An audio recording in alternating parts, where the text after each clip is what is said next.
Deuteronomio capítulo 7. Moisés habla al pueblo con una claridad que no deja lugar a ambigüedades.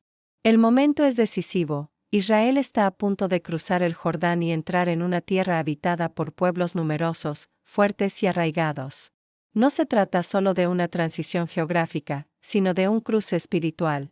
Por eso, Moisés comienza recordando lo que el Señor hará cuando los introduzca en aquella tierra. Expulsará delante de ellos a naciones más grandes y poderosas, pueblos antiguos con culturas establecidas y prácticas profundamente ajenas a la voluntad de Dios. Menciona a esas naciones no para sembrar temor, sino para subrayar la magnitud de la obra divina. Israel no debe engañarse pensando que la conquista será fruto de su fuerza. Cuando el Señor los entregue en sus manos, no deberán hacer pactos con ellos ni mostrarles indulgencia religiosa. Moisés es tajante. No deben mezclarse por alianzas matrimoniales, no deben permitir que esas naciones permanezcan como influencia viva en medio de Israel. La razón no es étnica ni política, es espiritual. La convivencia íntima con pueblos entregados a otros dioses acabaría desviando el corazón de Israel, arrastrándolo a la idolatría. Moisés advierte que ese desvío tendría consecuencias graves. Si Israel se deja seducir por los dioses ajenos, la ira del Señor se encenderá y su destrucción sería rápida. Por eso, la instrucción es clara y radical: deben derribar los altares paganos, quebrar sus piedras sagradas, cortar sus imágenes y quemar los ídolos. No se trata de una violencia gratuita, sino de una purificación del espacio espiritual. La tierra prometida no puede convertirse en un terreno compartido entre la adoración del Señor y los cultos falsos. El fundamento de esta exigencia se revela entonces con una afirmación profunda: Israel es un pueblo santo para el Señor. No santo por méritos propios, sino apartado, elegido, consagrado para un propósito particular. De entre todos los pueblos de la tierra, el Señor los escogió para ser su especial tesoro. Moisés se detiene aquí para evitar cualquier interpretación orgullosa. No fue porque Israel fuera más numeroso ni más fuerte que los demás. Al contrario, era el más pequeño de los pueblos. La elección no nació del tamaño ni del poder, sino del amor gratuito de Dios y de su fidelidad al juramento hecho a los padres. Moisés subraya que el Señor es fiel. Guarda el pacto y la misericordia con los que lo aman y guardan sus mandamientos, hasta 1000 generaciones. Pero también retribuye al que lo aborrece, haciéndolo enfrentar las consecuencias de su rechazo. No es un Dios indiferente ni lejano, es un Dios que responde, que actúa, que sostiene la historia con justicia y verdad. Por eso, el llamado vuelve a ser claro. Israel debe guardar los mandamientos, estatutos y decretos que se le han dado. La obediencia trae promesa. Si el pueblo escucha y pone por obra lo que el Señor ha mandado, Él mantendrá su pacto, los amará, los bendecirá y los multiplicará. Bendecirá el fruto del vientre, el fruto de la tierra, el grano, el vino, el aceite, las crías del ganado.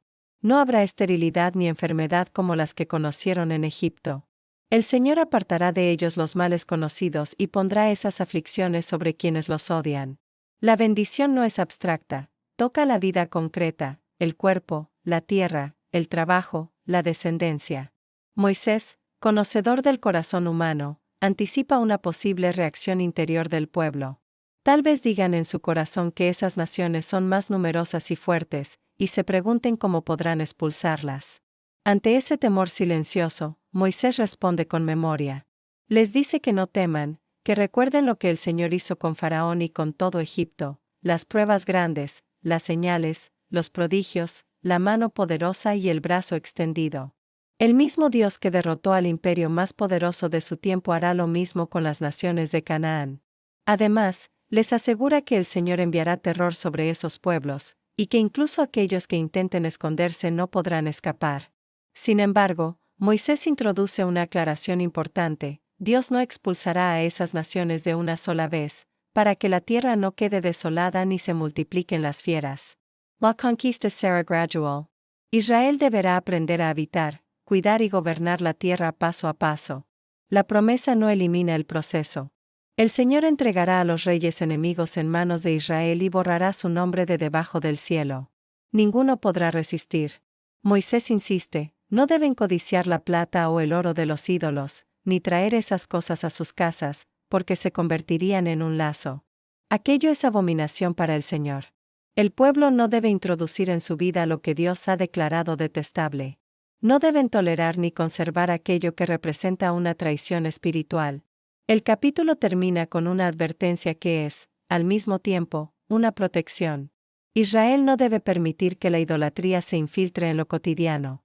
No debe relativizar aquello que Dios ha señalado con claridad. La santidad del pueblo no se preserva con medias decisiones, sino con una fidelidad consciente y constante. Reflexión. Deuteronomio capítulo 7 revela con fuerza que la elección divina no es un privilegio vacío, sino una responsabilidad profunda. Israel es elegido no para exaltarse sobre los demás, sino para vivir de una manera distinta, fiel al Dios que lo amó primero. El texto subraya que la raíz de la obediencia no es el miedo, sino el amor. Dios eligió a Israel porque lo amó y porque permaneció fiel a su promesa. La respuesta adecuada a ese amor no puede ser tibia. La fidelidad exige decisiones claras, incluso radicales, frente a todo aquello que amenaza con desviar el corazón. La advertencia contra las alianzas con la idolatría no pertenece solo al pasado. Habla de la fragilidad humana frente a influencias que, poco a poco, erosionan la fe. El capítulo enseña que el peligro mayor no siempre viene del enfrentamiento directo, sino de la convivencia prolongada con aquello que contradice la voluntad de Dios.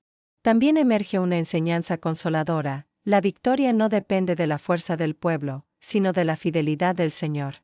El recuerdo de Egipto se convierte en fuente de confianza para el presente.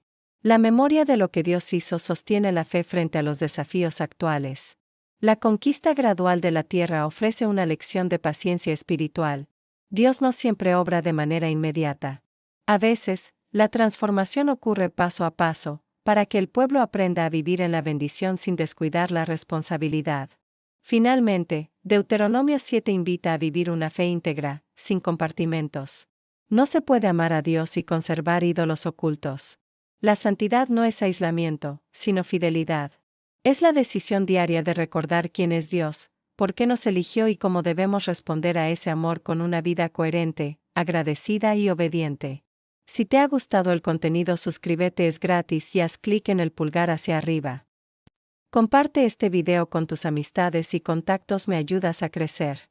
Muchas gracias.